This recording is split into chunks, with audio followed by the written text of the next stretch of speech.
Class 6 today we will discuss chapter 3rd of geography. Chapter name Motions of the Earth. The Earth is a planet. Earth एक planet है. Like other planets of solar system, the Earth also get heat and light from the sun. दूसरे planet की तरह solar system में अर्थ भी सन से heat और light लेती है.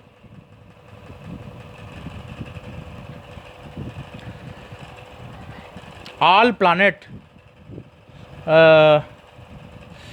planet perform two types of motion. सभी प्लानट में टू टाइप की मोशन यानी गतियां होती हैं. They all rotate in their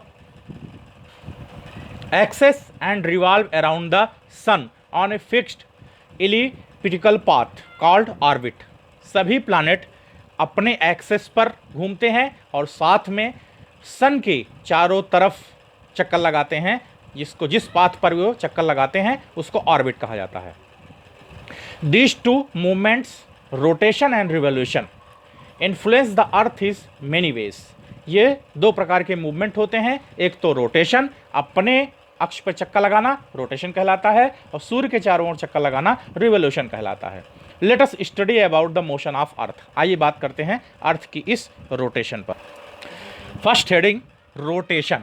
the movement of earth on its axis is called rotation. Earth अपने एक्सेस पे जो मूव करती है उसको रोटेशन कहा जाता है. The earth is a sphere that rotates on its axis. Earth जो है एक स्फीयर है और इस स्फीयर के चारों तरफ ये अपने एक स्फीयर का शेप है और इस स्फीयर के चारों तरफ ही चक्कर लगाती है. अपना स्फीयर है, स्वयं का स्फीयर शेप है. It completes one rotation in 24 hours. ये एक रोटेशन 24 आवर्स में कंप्लीट कर लेती है. Rotation caused day and night. Rotation के कारण डे और नाइट होता है.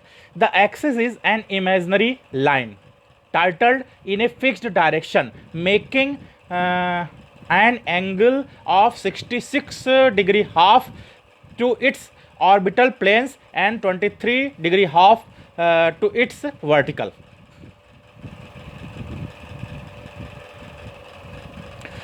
ये जो एक्सेस होता है एक इमेजिनरी लाइन है जिसपे कि फिक्स डायरेक्शन में इतने 66 डिग्री हाफ ऑर्बिटल प्लेन और 23 डिग्री हाफ इसका वर्टिकल होता है. This tilt called inclination of earth axis. ये जो डिग्रीज है ये अर्थ का इंक्लिनेशन कहलाता है. As the earth rotates from west to east the half of earth surface facing the sun gets light while the other half remains in darkness.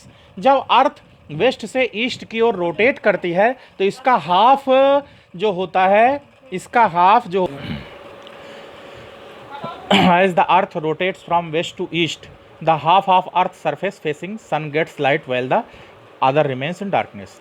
जब earth rotate करती है वेस्ट से ईस्ट की तरफ तो जो अर्थ का हाफ पार्ट होता है वो सन को फेस करता है और उस समय वहाँ पे लाइट होती है और बाकी हिस्से में अंधेरा होता है. The portion getting light is set to experiencing day. जहाँ पे लाइट अर्थ के जिस हिस्से पे लाइट पड़ती है वहाँ डे होता है. While other half experiences night. और दूसरे हिस्से में अर्थ के नाइट होती है. The circle that divide day from night is called the circle of illumination. जो सर्किल जो इसको डिवाइड करती है इसको जो है सर्किल ऑफ इल्यूमिनेशन कहा जाता है. It indicates that portion experiences light and darkness. और जो ये शो करता है इसको जो है वहाँ पे light darkness dawn morning noon afternoon dusk leading to night ये होता है वहाँ पे. उसके बाद नेक्स्ट चलते हैं. These are various conditions we face through an earth day. और इसकी बहुत सी अलग अलग कंडीशन है जिसके कारण से हम अर्थ डे जो है फेस करते हैं. The period of diffused light when the sun is still not visible. The period of diffused light when the sun is still not visible. जब उस समय लाइट नहीं होती है जिस समय कि सन दिखाई नहीं पड़ता है. Just before sunrise is called dawn. जब सन निकलता है तो उसको डॉन कहते हैं. मॉर्निंग और evening is the time when the sun's rays are slanting.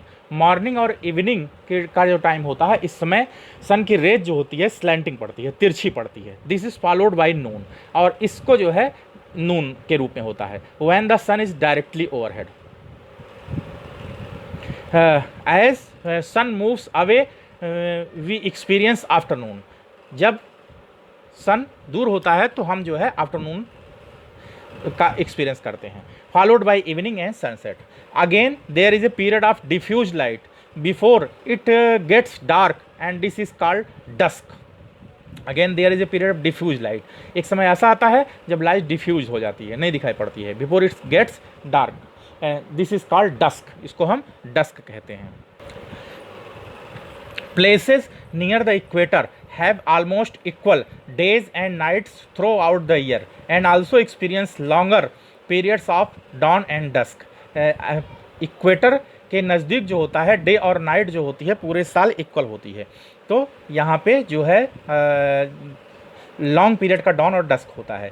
As we move towards the poles the length of day and night changing depending upon the season. और जब हम पोल्स की तरफ मूव करते हैं the length of day and night change depending on season, तो वहाँ पर डे और नाइट का जो पॉइंट होता है ये सीजन पे डिपेंड करता है। Revolution, the earth's movement around the sun in and elliptical orbit is called revolution. जब सन के चारों ओर मूव करती है तो इसको रिवोल्यूशन कहा जाता है। It takes 365 days and 6 hour to complete one rotation. ये जो है 365 डेज और 6 आवर लेती है, जिसको वन रोटेशन कहा जाता है, वन रिवोल्यूशन कहा जाता है। This cause the phenomena of season, और ये सीजन का फिनोमेना होता है। Leap year, a calendar year has 365 days only. एक कैलेंडर में 365 डेज होते हैं। The 6 hour are quarter of a day over a span of a 4 years are added to make its 24 hour और 1 full year. और 6 घंटे का जो time ये बचता है ये 4 साल में पूरा 24 घंटे पूरा होता है, और फिर जो है ये फुल डे होता है। This extra day is added to month of February, और ये एक्स्ट्रा मंथ जो है फरवरी में ऐड कर दिया जाता है। विच अदरवाइज हैज़ ओनली 28 डेज, और इसके अतिरिक्त उसमें 28 डेज होते हैं। Every 4th year has 366 days instead of 365 days, और हर 4 साल पे 366 डेज होते हैं 365 के अतिरिक्त। Such a year is called leap year. अब ऐसे ईयर को लीप ईयर कहा जाता है। As the earth goes around the sun in an elliptical orbits its axis always remains inclined the same direction. जब अर्थ जो है मूव करती है, earth goes around the sun in elliptical orbit, जब earth जो है सन के चारों ओर घूमती है, इट एक्सिस हमेशा जो है ये डायरेक्शन इंक्लाइंड होता रहता है। जब seasons, the season in the position of earth around the sun cause change in season. Earth की पोजीशन जैसे जैसे चेंज होती है उसी कारण से सीजन होता है। There are 4 main seasons, 4 main seasons होते हैं, summer, autumn, winter and spring. The seasons are marked by change in temperature condition and duration of day and night. Season जो होते हैं ये टेम्परेचर कंडीशन के चेंज होने के कारण और डे और नाइट का ड्यूरेशन चेंज होने के कारण होता है। उसके बाद नेक्स्ट है solstice.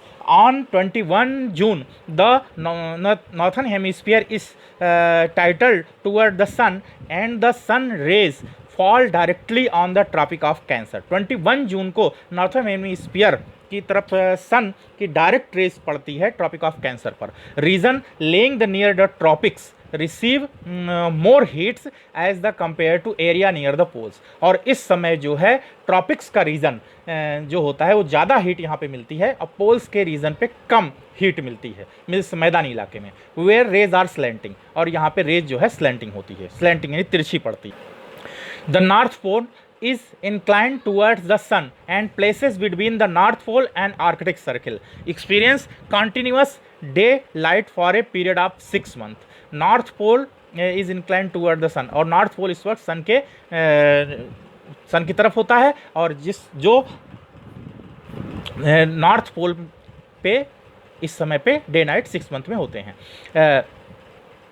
Northern hemisphere receive more light hence it experiences the summer season. और इस समय पे नॉर्थर्न हेमिस्फीयर पे ज़्यादा लाइट सन की मिल पाती है, जिस कारण से यहाँ पे समर सीजन होता है। The days are longer than nights, यहाँ पे डेज इस समय लंबे होते हैं और रातें छोटी होती हैं। On 21 June when the sun rays fall vertical over the tropic of cancer, it is the longest day and shortest night for all places in northern hemisphere. और 21 जून को सन की लाइट जो होती है, सन की रेज जो होती है, ये वर्टिकल पड़ती है ट्रॉपिक ऑफ कैंसर पर। इस समय सबसे लॉन्गेस्ट डे, सबसे लंबा दिन होता है, सबसे छोटी रातें होती हैं नॉर्थर्न हेमिस्फीयर में। Interesting in situation in reverse in southern hemisphere where the temperature is low and it is the winter season with shorter days and longer night। और इसी प्रकार से सदर हेमिस्फीयर पे टेम्परेचर लो होता है, या अपोजिट अगर किया जाए तो यहाँ पे भी बिल्कुल सेम इस प्रकार से होती है। The situation is termed as summer solstice and northern hemisphere is experiences summer. For places on the equator the duration of days and night remains the same throughout the year. और equator पर day और night same होती है।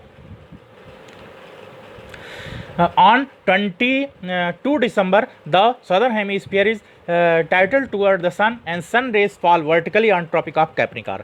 22 सितंबर को यहाँ पे southern hemisphere पे सन की रेज वर्टिकल फॉल करती है ट्रॉपिक ऑफ कैंसर की तरफ। Now the southern hemisphere receive more heat and experiences summer. और सदर्न हेमिस्फीयर पे इसमें मोर हीट मिलती है, इससे कि यहाँ पे समर होती है। It has longest day and shorter night, यहाँ पे लॉन्गेस्ट डे होता है और शॉर्टर नाइट होती है। The northern hemisphere is now having winter with shorter days and longer nights. Northern hemisphere पे विंटर सीजन इस समय होता है और यहाँ पे डेज जो होते हैं छोटे होते हैं और नाइट्स जो होती है लंबी होती है। Places between the arctic circle and north pole will experience 6 month of darkness. और इस समय पे या आर्कटिक सर्किल और नॉर्थर्न पोल की तरफ 6 मंथ का डार्कनेस होता है। While places between antarctic circle and south pole will now have 6 months of night। और द अंटार्कटिक सर्किल है 24 आवर्स कंटिन्यूस डे लाइट, और अंटार्कटिक सर्किल पर 24 कंटिन्यूस डे लाइट होता है। This position is called winter solstice, और इसको winter solstice कहा जाता है because the northern hemisphere is experiences winter. इस समय पे नॉर्थर्न हेमिस्फीयर पे विंटर होता है। अब है equinox on 21 March and 23 September the direct rays of sun fall on equator. 21 March और 23 सितंबर को डायरेक्ट सन रेज जो पड़ती है इक्वेटर पे पड़ती है। All this position both the poles are equidistant from the sun and entire world experiences an equal duration of day and light. इस समय पे पूरे वर्ल्ड में डे और नाइट जो होती है वो इक्वल होती है। These days are known as equinox के नाम से जाना जाता है। 21 March is spring equinox and September 23 is autumn equinox in northern hemisphere. 21 मार्च जो होता है ये स्प्रिंग इक्विनॉक्स होता है और 23 सितंबर जो होता है ऑटम इक्विनॉक्स होता है। In the southern hemisphere 21 March is autumn equinox and September 23 is spring equinox। If the earth's axis was not inclined there would be no season. अगर अर्थ जो है ये इंक्लाइंड ना हो, अपने एक्सिस पे ना घूमे, तो ये सीजन ना हो। It because of